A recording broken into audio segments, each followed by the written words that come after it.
Good morning, and welcome to the Unitarian Universalist Congregation of Salem. My name is Brenna Norville, and I will be your celebrant today. We have special guests with us speaking today, Ed and Jackie Klemowitz, speaking about being CASA volunteers. Welcome. We arrive out of many singular rooms, walking over the branching streets. We come to be assured that brothers and sisters surround us. To restore their images on our eyes, we enlarge our voices in common speaking and singing. We try again that solitude found in the midst of those who with us seek their hidden reckonings. Our eyes reclaimed the remembered faces. Their voices stir the surrounding air. The warmth of their hands assure us, and the gladness of our spoken names. This is the reason of cities, of homes, of assemblies in the house of worship. It is good to be with one another.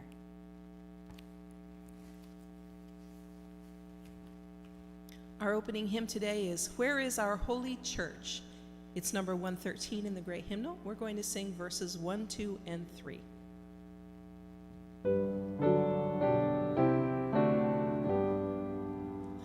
Where is our holy church, where race and class unite, as equal persons in the search for beauty, truth, and right?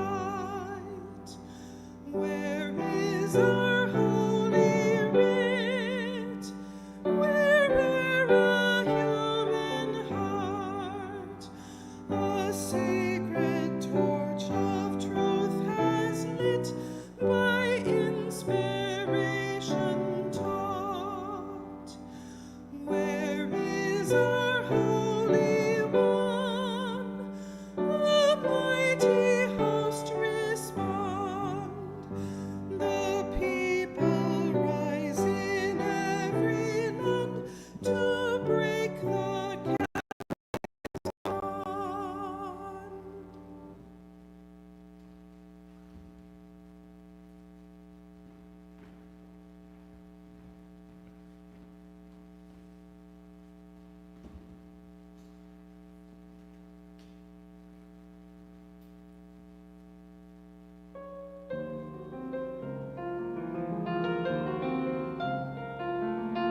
but still I am one. I cannot do everything, but still I can do something.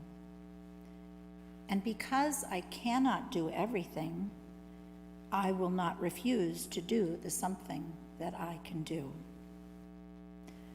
Let us join and say together our affirmation. Love is our doctrine. Compassion is our way. Here we seek to create a joyful home for free religious exploration, build a community of caring fellowship, nurture the hopes, and serve the needs of our world. May the light we now kindle inspire us to use our powers to heal and not to harm, to help and not to hinder, to bless and not to curse, to serve you, Spirit of freedom. Each week we light 3 chalices. The first is for this congregation, the Unitarian Universalist Congregation of Salem. We light the second chalice for our partner church in Szymanfalva, Transylvania, Romania. And we light our third chalice for our children and youth in lifespan religious education and in our world at large. Let us sing the flame to life. Rise up, O flame, by thy light glowing, show to us beauty, vision, and joy.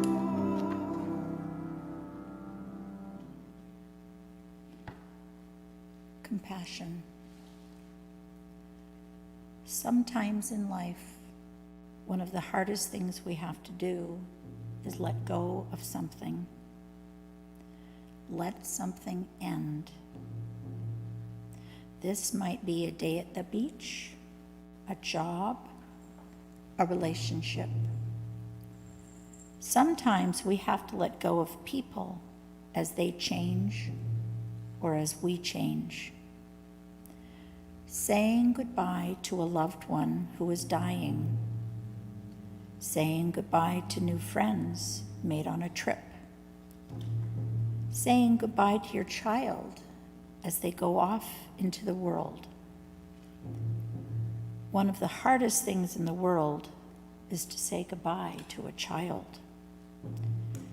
Not because they are going off to camp, but saying goodbye because you can no longer take care of them.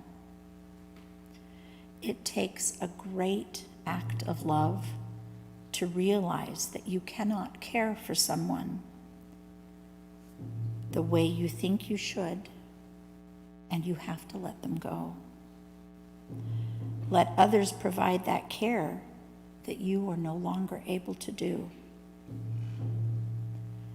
Think of a time in your life when you have had to say goodbye to someone. Remember the hurt you felt, the anguish, the rationale you kept telling yourself that they are going to a better place, and the love.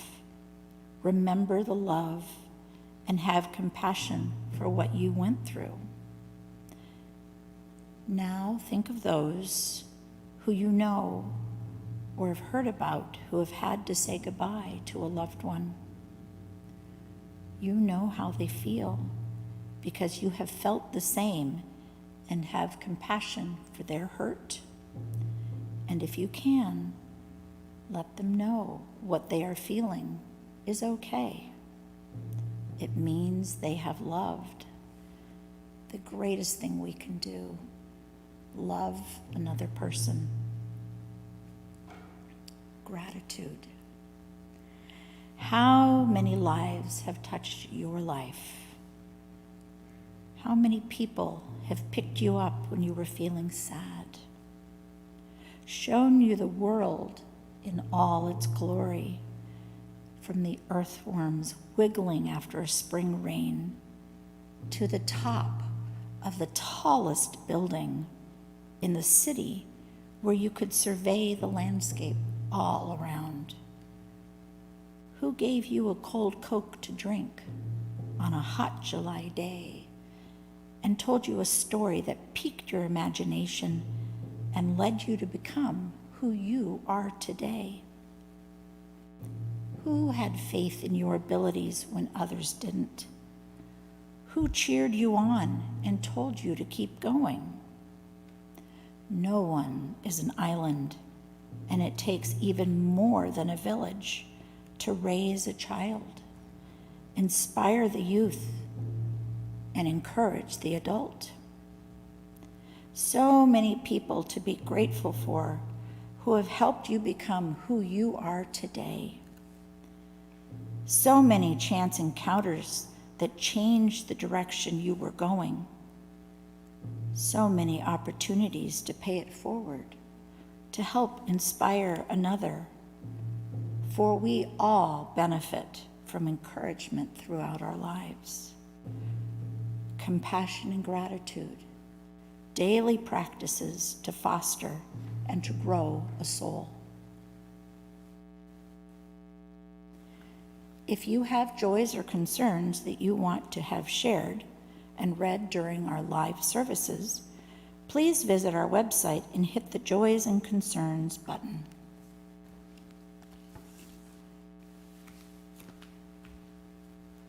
Our pastoral hymn today is Let Love Continue Long. It's number 129 in the Gray Hymnal.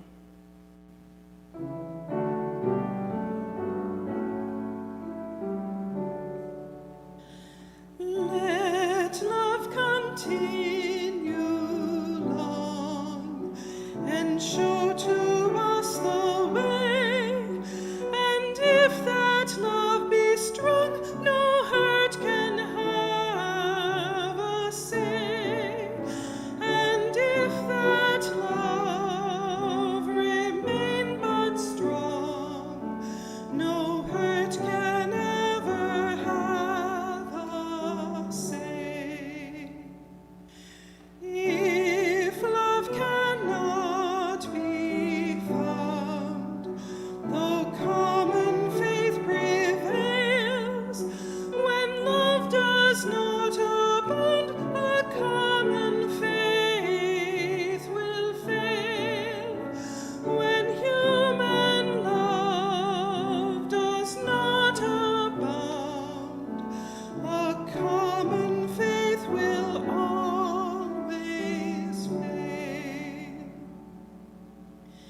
If we in love unite, debate can cause no strife, for with this love in sight, disputes enrich our life. For with this bond of human love, disputes can mean a richer life. May love continue long and lead us on our way. For if that love be strong, no hurt can have a say. For if that love remain but strong, no hurt can ever have a say.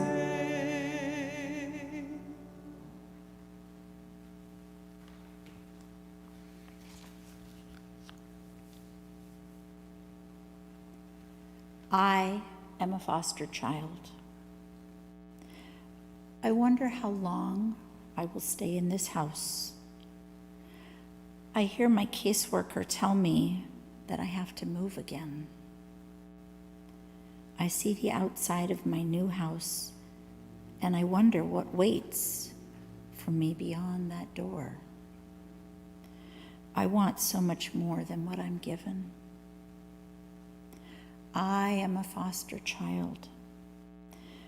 I pretend 7 different homes and families in 12 years. is okay. I touch the warm tears sliding down my face.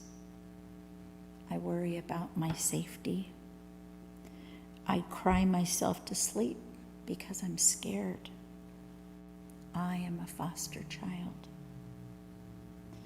I understand more than I should know for my age. I say I look forward going to school, and I mean it. I dream of nice parents who love me unconditionally. I try to believe in my uncertain future. I have a hope. I am a foster child.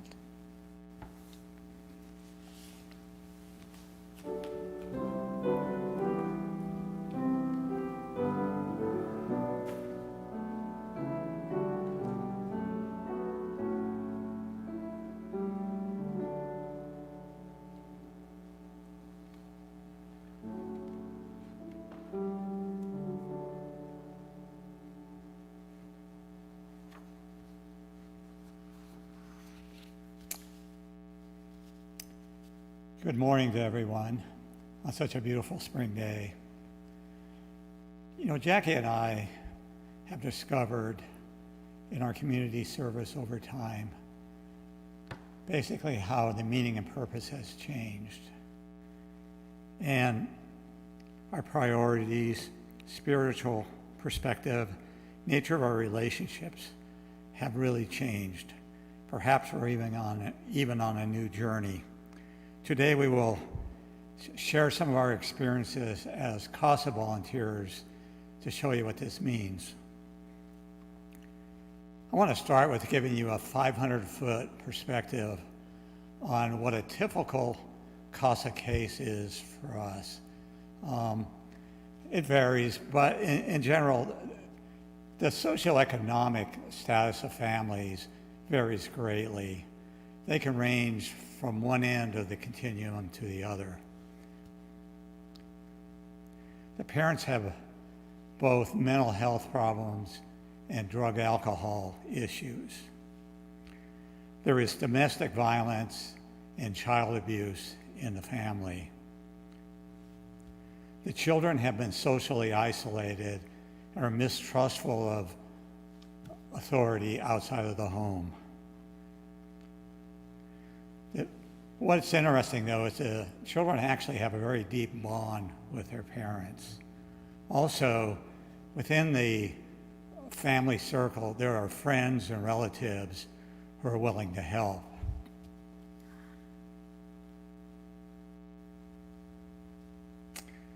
I think, maybe if you look at how we've changed in working as a CASA, as a court-appointed volunteer, maybe the biggest thing that has happened, we've had to shift our basic approach from problem solving, where we go out trying to solve a problem, to basically building relationships. That's made a dramatic difference. What this really meant was being able to perceive and understand from a different person's point of view. It was difficult at first because we had a tendency to go in that you kind of know what you're doing, you have the answers, and you basically just want to solve that problem. It really forced us to focus on the other rather than focusing on ourselves. I want to give one example of how in the field working with one of our cases this occurred. We were working with two teenagers who initially, when we were on the case, really didn't want to have anything to do with us. Not with us because of who we are per se, just because we were somebody outside the home. And what this forced us to do was to, after some initial consternation, was to understand that we needed to step back and basically listen and not try to force the situation. When we first met with them and engaged and interacted, we started to learn the key thing was to sit back, listen, understand, and much of our interaction was nonverbal, that we allowed them to express themselves, which was something that really had not happened, when they were in their home. Over time, we started to do social activities with them and then started to have meaningful relationships.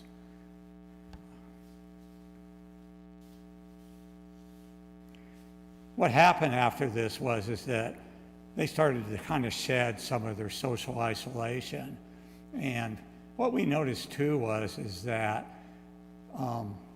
on the case, they had a social worker who worked for the state that was very committed and really worked hard with them. Also, their foster parent really was super committed to making these kids, turn their lives around. And what was interesting was really around these relationships, both from what we were doing and the other people involved in the case, where they really started to change. Initially, they were not doing very well in school and had no interest in it. And also, they were extremely mistrustful of authority. And over time, because of the collaborative effort, both of us as CASAs and the others on the case, these girls really started to flourish and really started to change. And initially, I didn't really see that happening, and I don't think Jackie did too. But it took 2 years, but over that course in time, they dramatically changed, both, in their emotional makeup, both in their attitudes about school and about their future.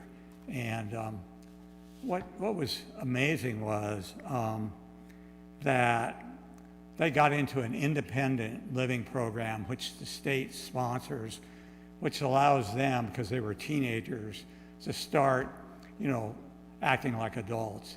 And this really just made a dramatic difference. And eventually, they graduated from high school. They're taking college courses. They're looking at future careers. And, life is really looking up.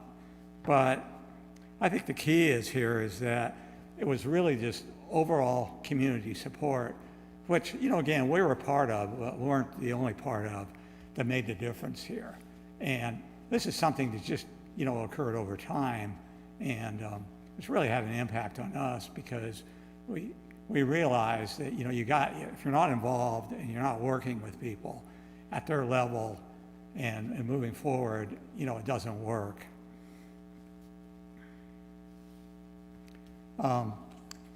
Jackie's going to come up next and talk about some of her experiences. I just wanted to explain first off what CASA is. We are court-appointed special advocates for foster children, and we're a party of the court. So if the judge wants people in there in his chambers with the lawyers, we go there too. I've learned a lot about acceptance. In one of our cases, the father was on the cusp of going to prison for 7 years if he didn't get his act together. When we first interacted with him behind the mirror at the Children's Services Department, I thought, oh my God, he's a skinhead. He had swastika tattoos all over him, and we're not going to have anything in common with this man. And the kids got to go to a farm, and it was idyllic.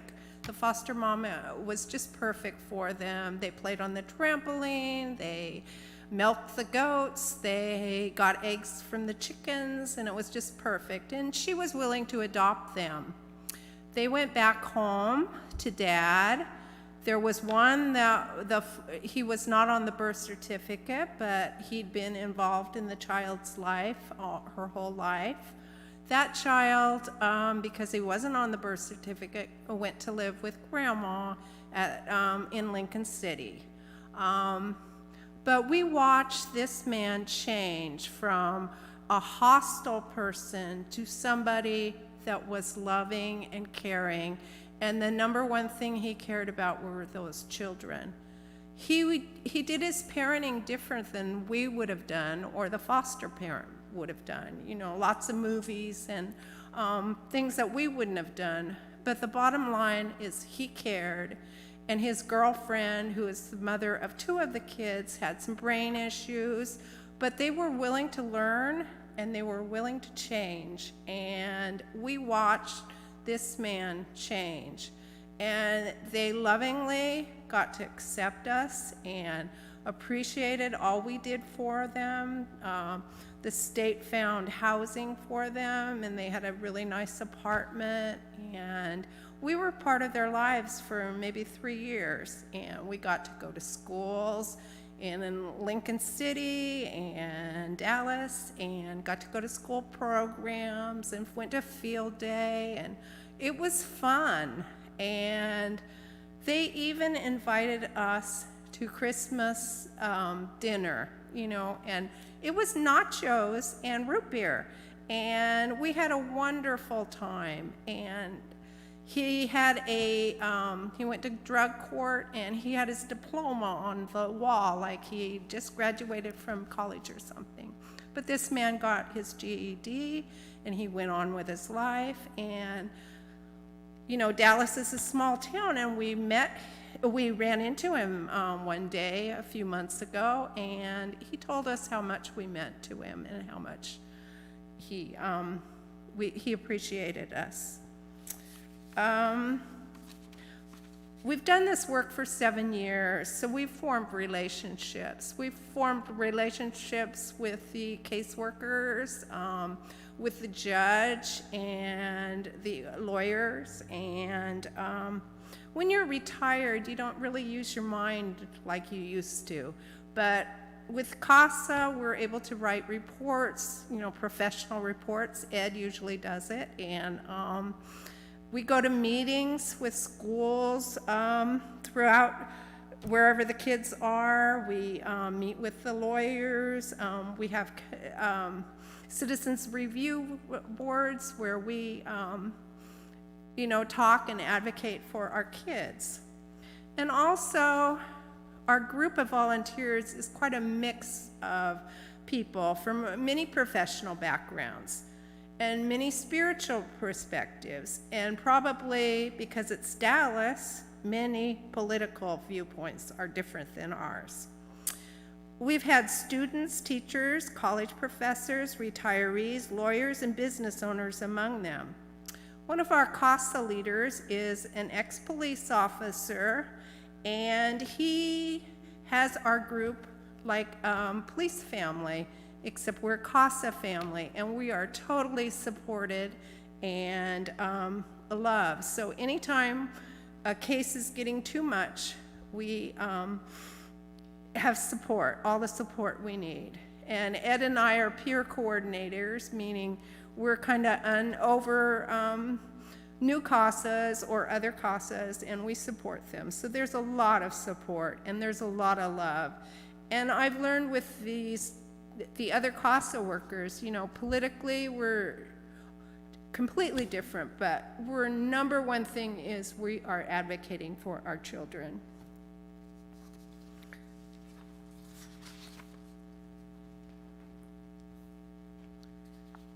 I just wanted to sum up, I guess, a couple of thoughts. You know, the centering thought today, which was, you know, our purpose is to love and to be loved, I think really has started to resonate with us as CASAs and in this role. I mean, you know, just at a deeper level, you know, when you serve, you recognize real service, which means you basically are part of the community, that it really is love in action. That's real love. And, you know, it's helped us make us better people.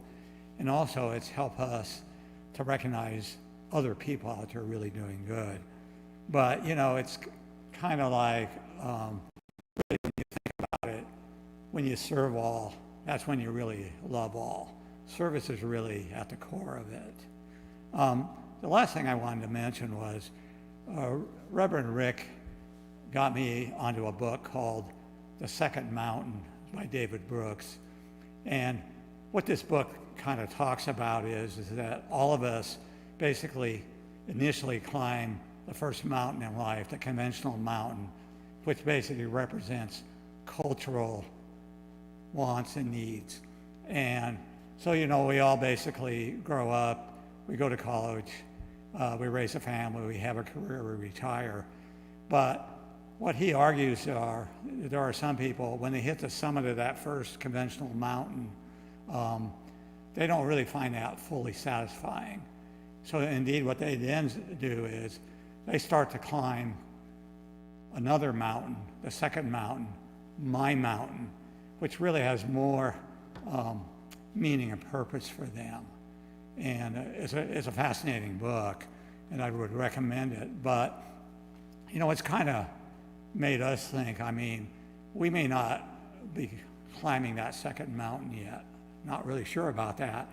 But, there's a possibility we might do that. We might be and start to climb a mountain, which goes beyond just, conventional retirement, the everyday conventional life. And I don't know. But anyway, thank you.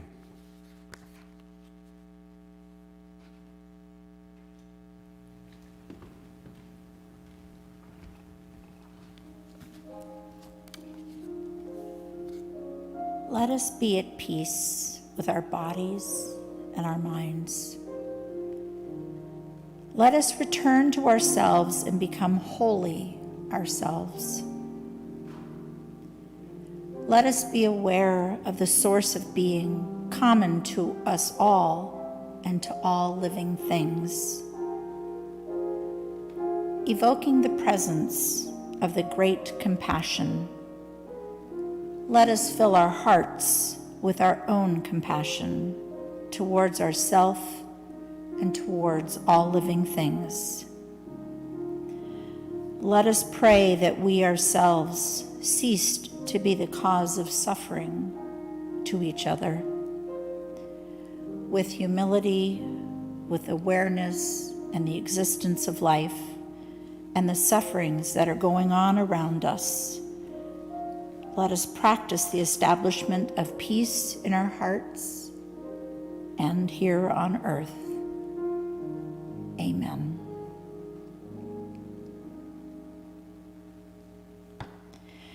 We support UUCS through our pledges, time, and connections with one another. We support the Salem community through donations to the Marion Polk Food Share, and for the month of April, the Minister's Discretionary Fund. Please send your checks to UUCS or visit the website to donate. Thank you for maintaining the community of UUCS and for helping the wider community of Salem.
We take the light from our chalice, lighting the social justice lantern as a symbolic reminder of the light and justice we carry out into the world.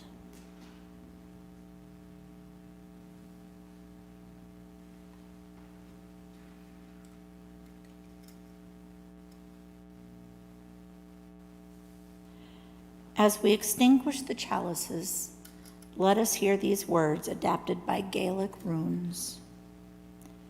Deep peace of the running wave to you.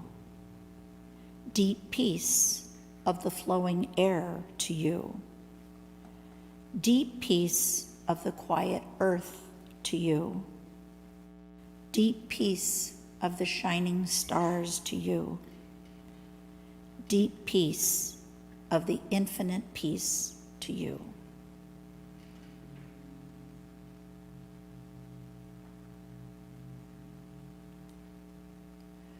Please join us at 12 p.m.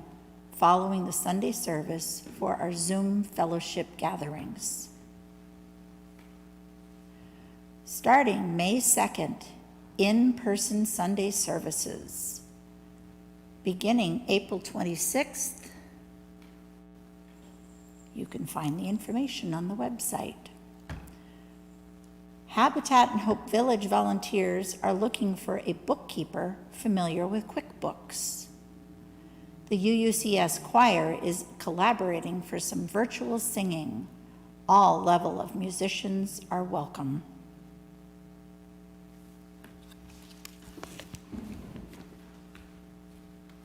Our closing hymn today is This Little Light of Mine. It's 118 in the gray hymnal.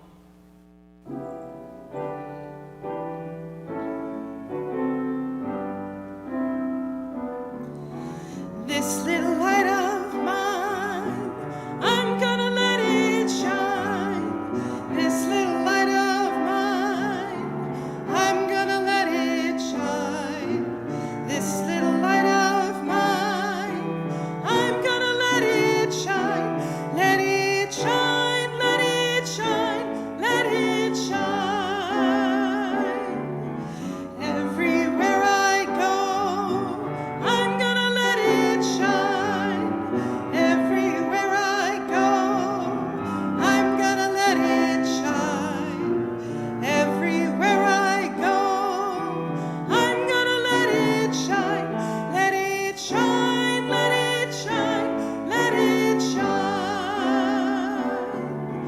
Building up a world, I'm gonna let it shine. Building up a world, I'm gonna let it shine. Building up a world, I'm gonna let it shine. Let it shine, let it shine, let it shine.